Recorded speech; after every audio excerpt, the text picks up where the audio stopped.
United States Marine Corps four-star General John Allen retired from active duty in 2013, but he may now be facing the most difficult battle of his career in his role as Special Presidential Envoy for the Global Coalition to Counter ISIL. In a recent discussion with Wilson Center President Jane Harman, General Allen discussed the challenges facing the more than 60-member coalition as it attempts to eliminate the threat posed by ISIL. That's the focus of this edition of Rewind. General Allen spearheaded some tough missions in uniform, but he's led two of his toughest out of it, organizing an international effort as Special Presidential Envoy to the Global Coalition against ISIL and keeping Israeli-Palestinian peace discussions warm, that's his word, on the security side. When the history of the last few years is written, I hope there will be something positive to say about what's been achieved in the Middle East. If there is, major credit will be due to General John Allen, and we're thrilled to have him at the Wilson Center today. The crisis of ISIL, and I'll use the term Daesh throughout this presentation, that the crisis of Daesh is a crisis for our time.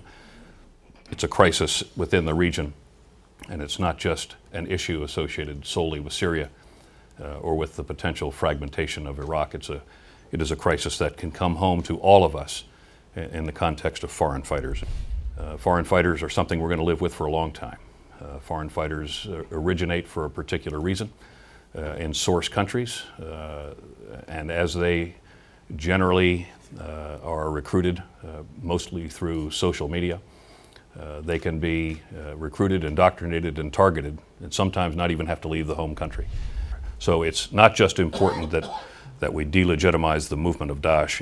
It's equally as important that we celebrate the values of this marvelous faith, celebrate the values inherent to the cultures of the region, and in the inherent nature and the relationship, that complementary effort, seek ultimately to assault and to do away with or to diminish the idea of Daesh at the same time. What is the potential for partner capacity, and could that capacity really be the so-called military boots on the ground that everyone keeps talking about?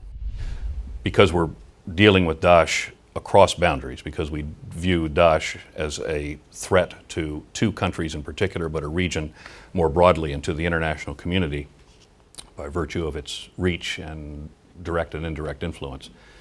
It's important to say that the main effort of the campaign for the moment is in Iraq, and that main effort not only is dedicated or directed at an attack on the Daesh formations and the Daesh nervous system, if you will, but it also is complemented, very importantly, by this building of partner capacity. Is to the General, based on information I got at the School of Advanced International Studies, the Saudis play a somewhat complex role. You have the government, which is part of your coalition, our coalition, and then you have individual Saudis. I understand that individual Saudis are contributing money to ISIL when they were in Iraq and in their expansion as well. What's your understanding of that? We've worked very closely with the Saudi government, and the Saudi government has been aggressive in working to reduce and even end that Saudi support for those groups.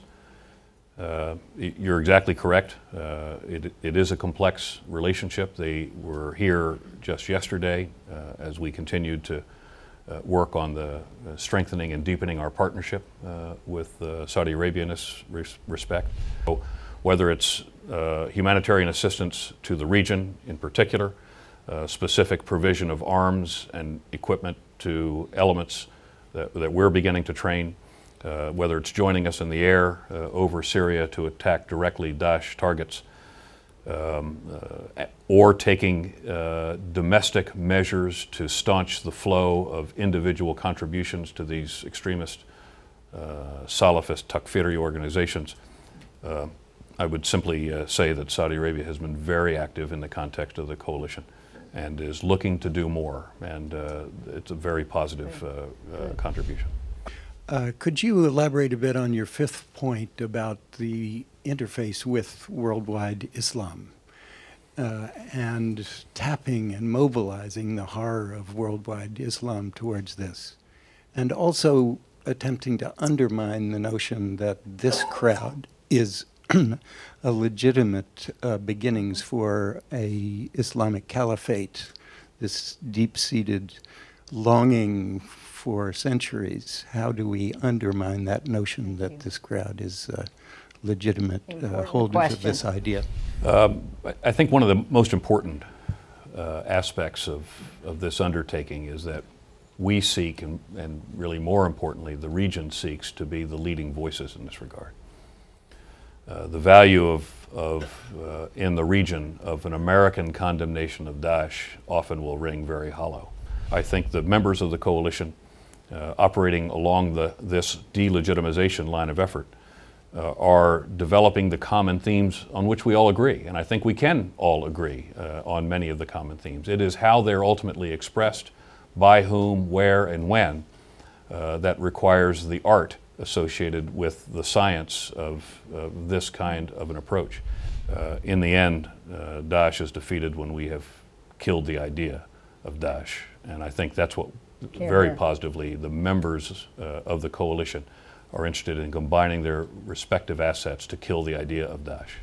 For more information on this and other national and international topics and issues, please visit wilsoncenter.org.